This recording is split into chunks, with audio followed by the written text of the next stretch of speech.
get started, this is the verse that talk about. I can't stand up here. I cannot begin to share what I'm about to share without Christ in my life. Without Christ, that's what it's all about. I'm here because if I could express to you, and that's what I'm here for, what Christ is to me.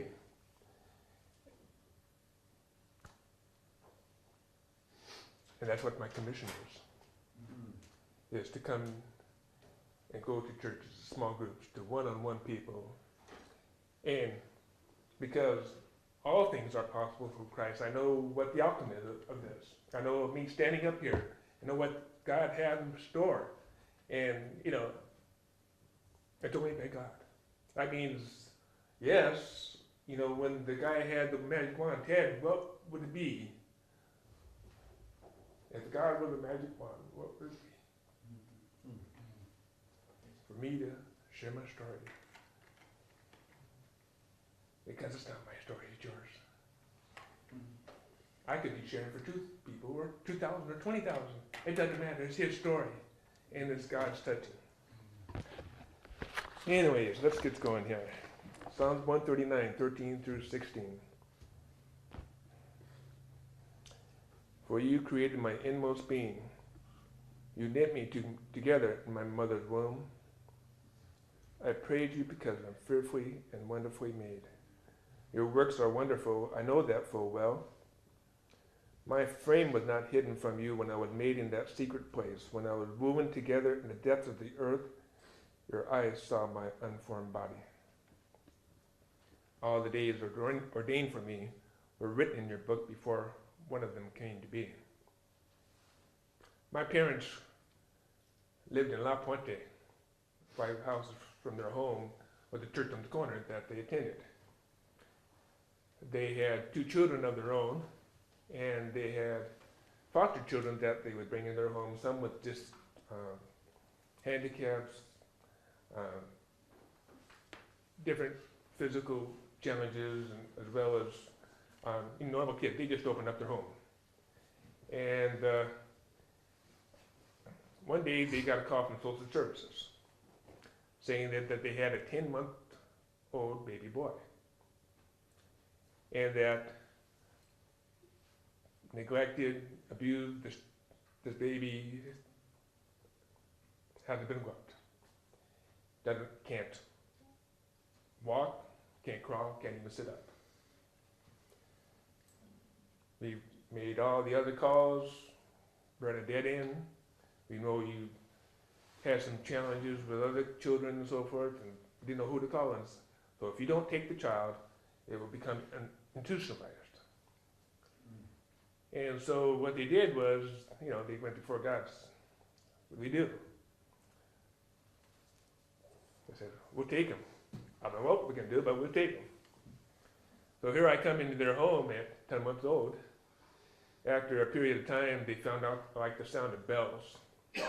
So what they did was put bells on my wrists, bells on my ankles.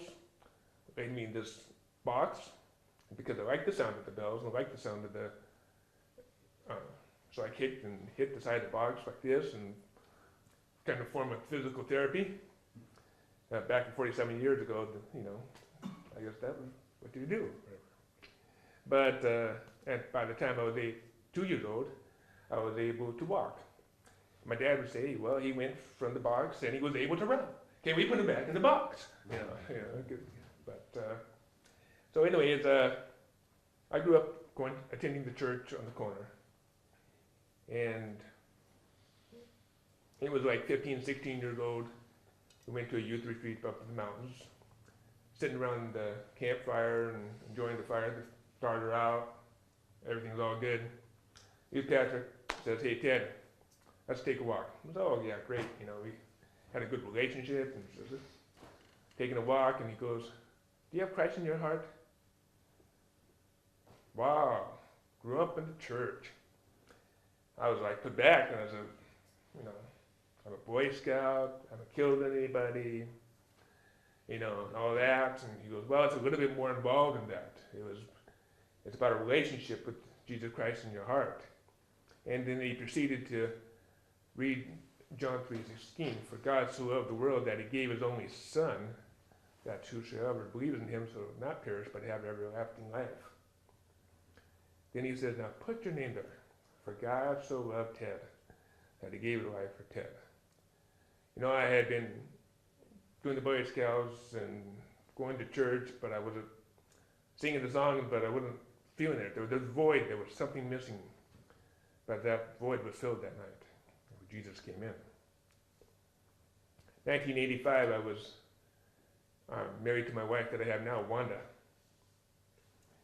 And after you get married, you start planning your future and all that, and kids come up and that thing, and because of my hearing difficulties and so forth,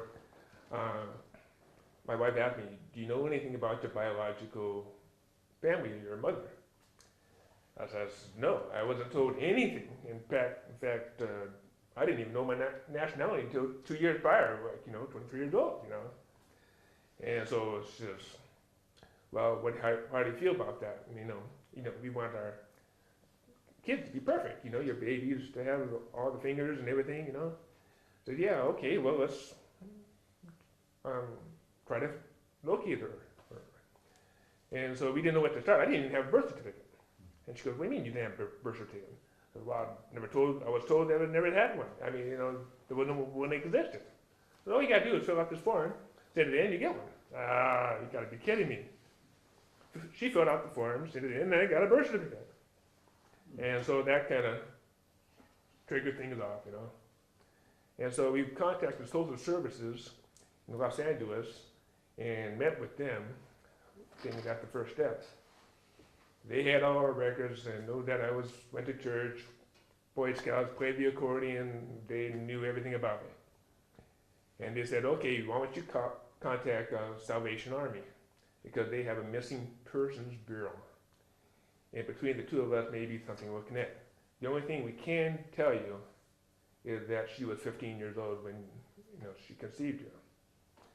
And I'm thinking, well, I just need to find her just to thank you, because 47 years ago, I'm sure things were different. So we just brought it before the Lord, because name changes or all the things that obviously could happen as you go through life. You know it was going to be difficult. And so a few months come by and nothing happened. And my wife's getting anxious. I said, it's God's doing. We gave it to him. He did what he told us to do in the course of action. And it was 10 months down the road where my wife actually got a phone call from her in her work from a woman asking for me.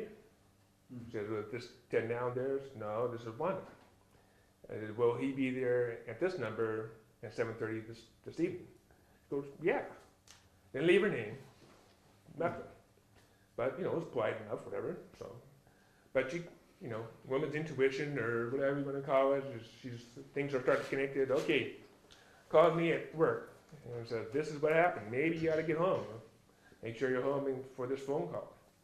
So at the time we lived in an apartment. And I go check